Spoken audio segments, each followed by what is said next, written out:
Hey everyone, and welcome back to another health promotion class. So this week we're going to be talking about dairy and protein. So we'll jump straight into it. So our first topic we're going to talk about is dairy.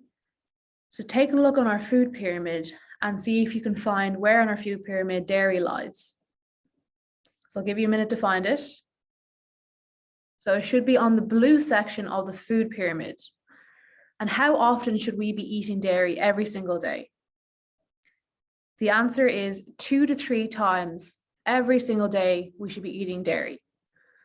And if you can think about some dairy products that we eat and what are some examples, I'll give you a minute so you can pause the video and think about what kind of dairy products you would eat every day.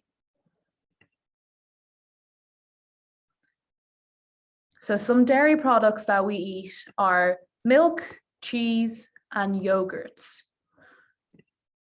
Brilliant. So another question, why is dairy good for us? I'll give you another minute to think about it. You can pause the video here and come up with a reason why dairy is good for us. So the benefits of eating dairy and consuming dairy products are they're good for your bones and teeth to keep them healthy and strong. And that's because they contain a lot of calcium. So the likes of milk and cheese and yogurt, they all have high sources of calcium. And then this is what helps keep our bones, teeth, and health strong.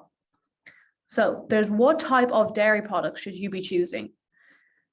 If I give you the example of a high fat product, what's probably the better option you should be choosing? And the answer should be low fat options. So you can get low fat cheese, low fat milk, and low fat yogurts as well. And you'd be surprised that with the high fat option and the low fat option, they have the exact same amount of calcium. So the difference is that the high fat have higher fat contents in their dairy products, and the low fat option obviously has lower fat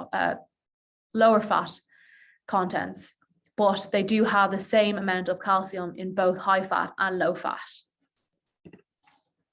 So how much dairy should we be eating every day? Remind me again. It should be 2 to 3 times every single day. So the portion sizes for your dairy products are as follows. So you've milk, which is 1 small glass of milk, which is about 200 milliliters. And that is 1 portion of dairy. A matchbox size of cheese. So that's only about this big. That's how much cheese is 1 portion of dairy. And then 1 pot of yogurt is 1 portion of dairy as well. So you're wondering, how can we fit dairy into our diet? So you can add milk to your cereal at breakfast time. And then, for example, at lunchtime, you can add cheese to your sandwiches. There's your second portion of dairy for the day. And then after dinner, for a dessert, a healthy dessert, you can have yogurt. So a yogurt will be your 3rd portion of dairy for the day. And that's 3 easy ways to make sure you've eaten your dairy for the day. And then there's also, what if you don't like dairy? Some people just don't like dairy products, and that's okay. But you can still try your best to get your 2 to 3 portions in every single day. So for example, I'm sure lots of you like smoothies, fruit smoothies or veg smoothies. You can add yogurt or milk to those smoothies and get your dairy in for the day. And then for your dinner, if you have lasagna or fish pie or cauliflower, you can add cheese sauce to these.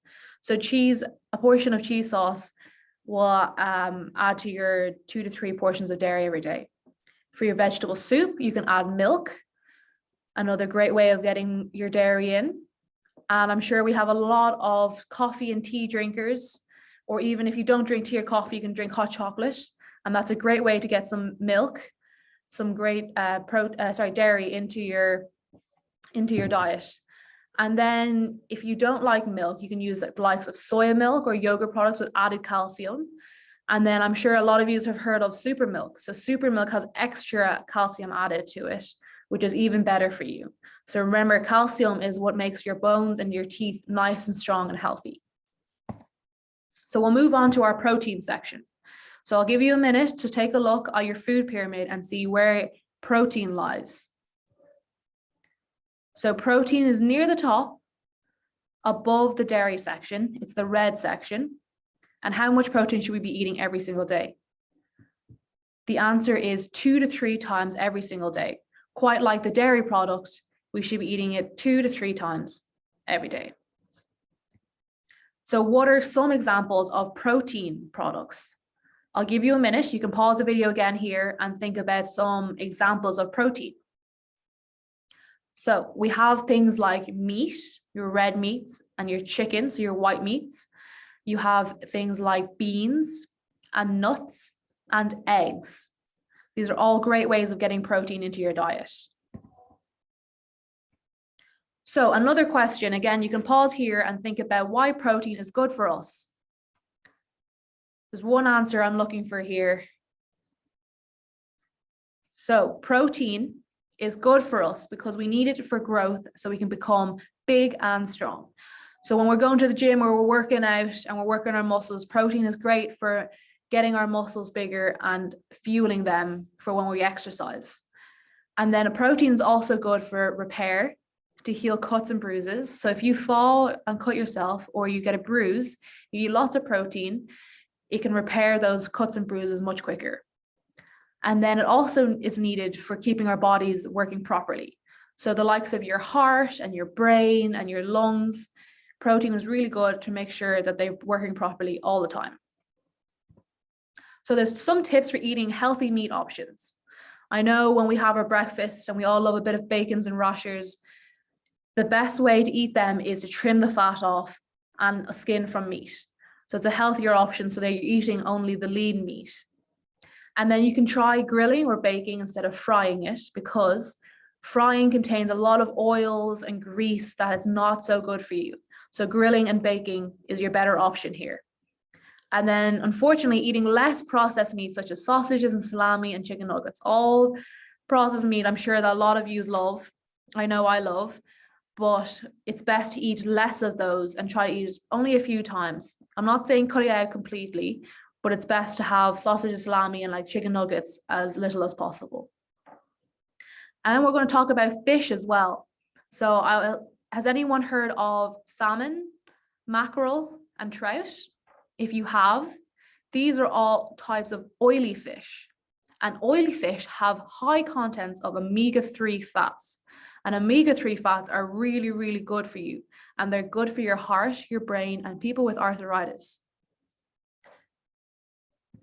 So how much protein should we have every single day? So if you lift up your hand like this, and you look at the palm of your hand here, so this is section here, that's how much meat is one portion of protein.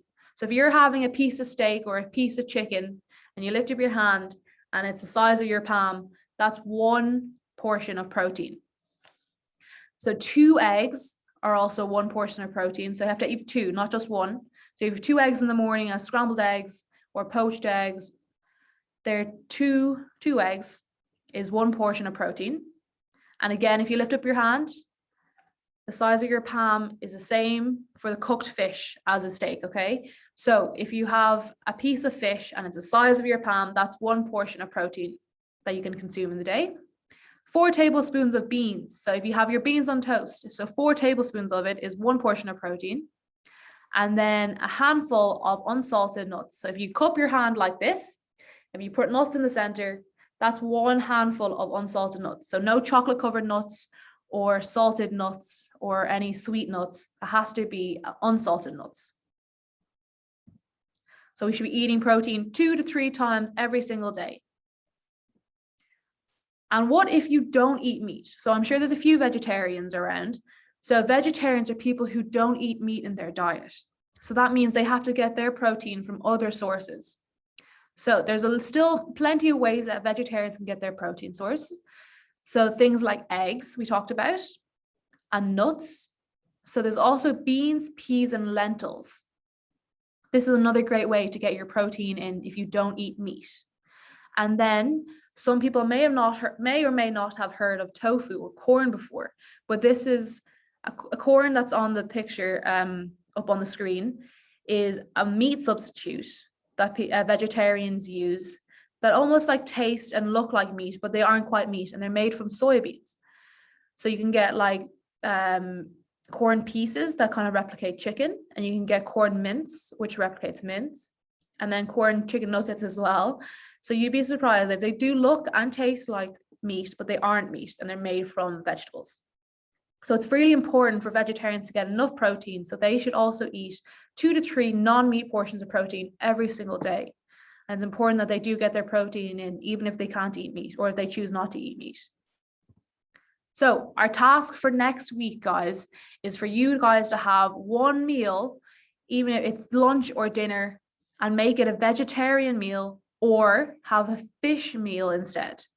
So you can have salmon or trout or mackerel for a dinner instead of eating your steak or chicken, or you can have a vegetarian option, the likes of vegetarian curry as well, for your dinner instead of your chicken curry.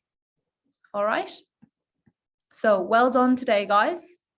And thanks for listening, and we'll see you guys next week.